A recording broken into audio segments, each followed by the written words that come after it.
Welcome to Everyday English Academy. I'm Sarah, and I'm super excited to be here with you today. And I'm Mike. Thanks for tuning in, everyone. Sarah, I have to ask, are you ready for today's big conversation? Oh, absolutely. You know, Mike, I've been thinking about something lately. Have you ever watched a video or read something that just clicked? Like suddenly everything made sense? Yes. Actually, just last week, I watched this video about productivity, and I was like, where has this been all my life? Right? That's exactly what we want to talk about today. We're diving into something that could genuinely shift how you see things. And no, we're not exaggerating. We promise we're not being dramatic. But seriously, today we're discussing ideas that have helped millions of people, and we think they'll help you too. And here's the cool part. While we're talking about life-changing concepts, you're also going to pick up some amazing English along the way. It's a win-win. That's right. All right, Sarah, let's jump in. Where should we start? Well, Mike, let's talk about something we've all experienced. Feeling like we're running in circles. You know that feeling like you're busy all day, but when you look back, you're not sure what you actually accomplished? Oh man, I know that feeling way too well. Sometimes I finish my day exhausted, but can't remember what I even did.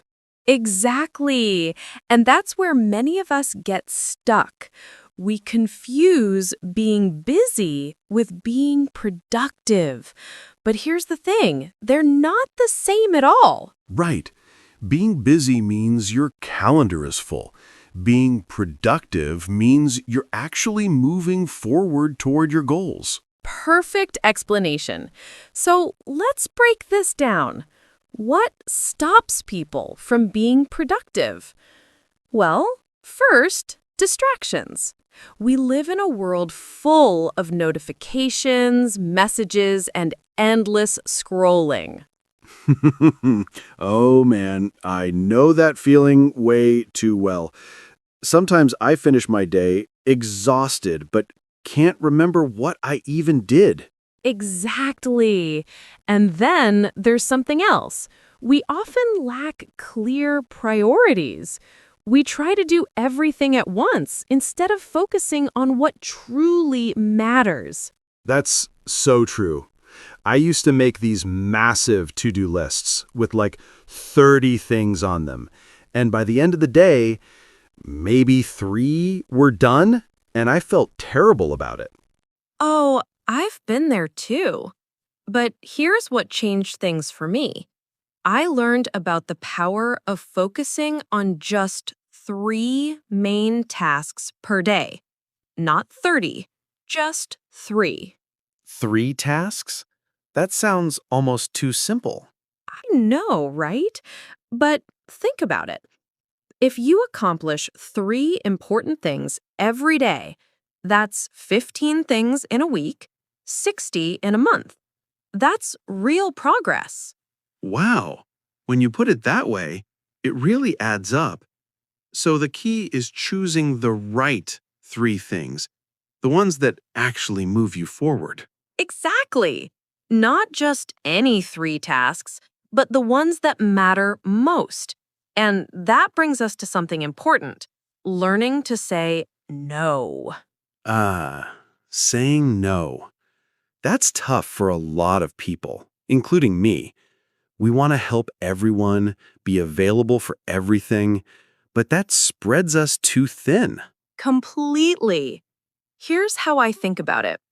Every time you say yes to something that doesn't align with your goals, you're saying no to something that does. Ooh, I like that. So it's not about being selfish. It's about being intentional with your time and energy. Precisely. And this applies to learning English too. Instead of trying to learn every word in the dictionary, Focus on the vocabulary that's most useful for your daily life. Great point. Quality over quantity, right? Always. Now, Mike, let's talk about something else that holds people back. Comparison. Oh boy, this is a big one. Social media has made this even worse, hasn't it? It really has. We scroll through our feeds and see everyone's highlight reel, their successes, their perfect moments. And we compare that to our behind the scenes reality. Right. Someone posts about their promotion, and we think, why am I not there yet? Or they share their amazing vacation, and we feel like we're not living our best life. But we forget we're only seeing the final result, not the struggle behind it. We don't see the late nights, the failures, the hard work. Absolutely. It's like watching someone speak fluent English and thinking, I'll never get there, without realizing they practiced for years to reach that level. Perfect example. And you know what? Comparison steals your joy. Instead of being happy about your own progress, you're too busy looking at what others have. So, what's the solution? How do we stop comparing ourselves to others? Great question. First, recognize when you're doing it. The moment you catch yourself thinking, they're better than me, pause and redirect your thoughts. Like a mental reset? Exactly. And here's a powerful shift. Instead of comparing yourself to others, compare yourself to who you were yesterday, last month, or last year. Oh, I love that. So it's about personal growth, not competition with others. Yes. Ask yourself, am I better than I was last week? Have I learned something new? Have I made progress? Those are the questions that matter. That's really empowering. It puts the focus back on your own journey.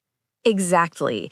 And speaking of journeys, let's talk about another game changer, gratitude.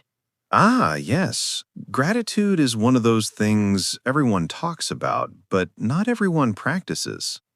Less, so true. But here's why it matters. When you focus on what you're grateful for, your brain literally rewires itself to notice more positive things. Really? That's fascinating. It is. There's actual science behind this. When you practice gratitude regularly, you train your brain to look for the good stuff instead of dwelling on problems. So it's like mental exercise. Exactly. Just like going to the gym strengthens your muscles, practicing gratitude strengthens your positive thinking. I like that analogy. So, how do we actually practice gratitude? Just thinking positive thoughts? Well, you can do that, but I recommend something more concrete. Every morning or evening, write down 3 things you're grateful for. Just 3 things? Yep. They don't have to be huge. It could be, I'm grateful for my morning coffee, or I'm grateful my friend called me today, or even, I'm grateful I learned a new English word. I can definitely be grateful for coffee. But seriously, that sounds doable. 3 things a day. And here's what happens. Over time, you start noticing more things to be grateful for throughout your day. It becomes automatic. That's amazing. It's like you're training yourself to see the positive side of life. Exactly. And when you're in that mindset, challenges don't feel as overwhelming. You're more resilient. I'm definitely going to try this. Now, Sarah, let's talk about something else. Energy management. Ooh, good topic. This is something I wish I'd learned earlier in life. Same here. So, what's energy management? Well, most people focus on time management, trying to squeeze more tasks into their day. But here's the thing, time is fixed. We all have 24 hours. Right. You can't create more time. Exactly. But energy, that's different. Your energy levels change throughout the day, and when you work with your natural energy rhythm, you get so much more done. Interesting. So it's not about having more hours. It's about using your energy wisely during those hours. Precisely. For example, I'm a morning person. My brain is sharpest between 8 a.m. and noon. So I tackle my most challenging tasks then. That makes sense. And I'm the opposite. I'm more of a night owl. My creative energy peaks in the evening. See, we're all different. The key is figuring out when you feel most alert and focused, then scheduling important work during those times. So, what about the low energy times? What should we do then? Great question. Use those times for easier tasks, answering emails, organizing files, maybe reviewing English vocabulary you've already learned. So we're not forcing ourselves to do hard thinking when our brain is tired. Exactly. Work with your body, not against it. And here's another tip. Take real breaks. Real breaks, as opposed to fake breaks. Yes, a real break means stepping away from your screen, moving your body, maybe going outside, not just scrolling through social media. Guilty again.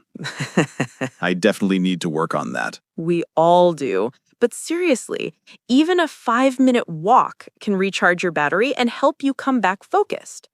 That's really practical advice. Now, let's shift gears a bit. Sarah, what about people who know all this stuff, but still struggle to apply it? The knowing-doing gap. This is super common. You know what you should do, but you just don't do it. Yeah, it's frustrating, right?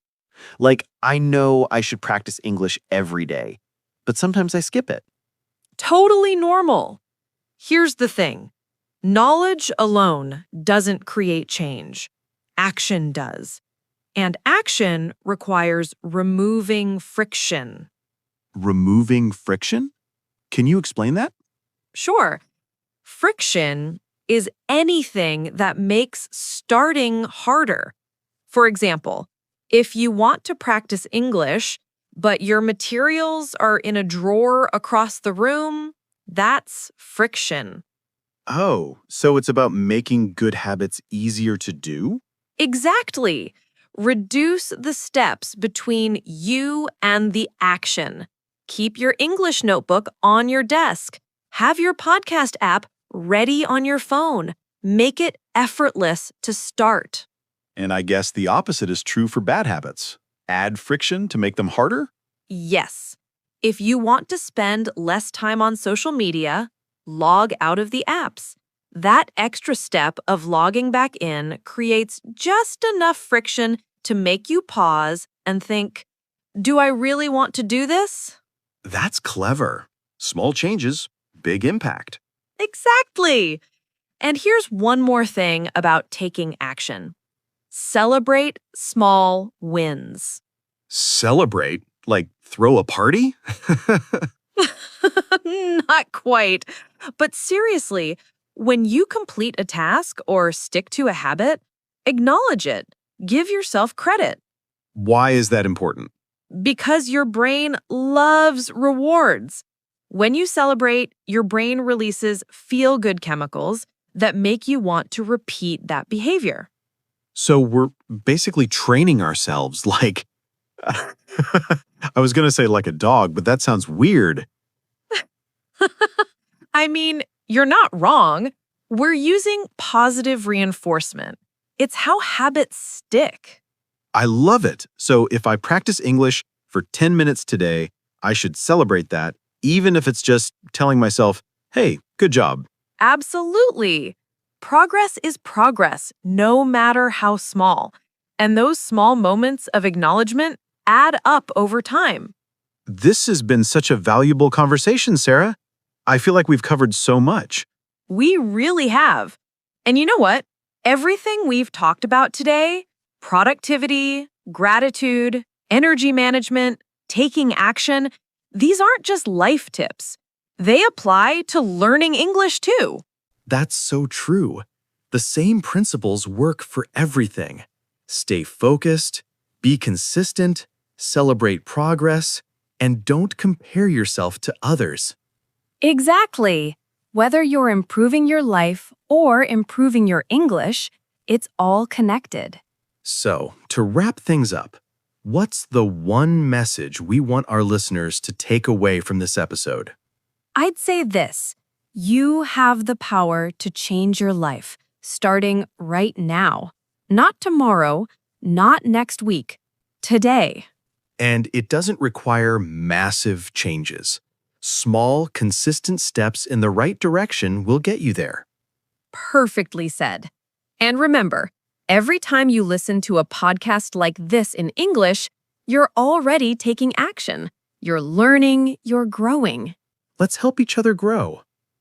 Before we go, quick reminder: keep practicing your English every single day, even if it's just for 5 minutes. Consistency beats perfection every time. Absolutely. Thanks so much for listening to Everyday English Academy. We'll see you in the next episode. Take care, everyone. Keep learning, keep growing, and remember, you're doing better than you think. Bye!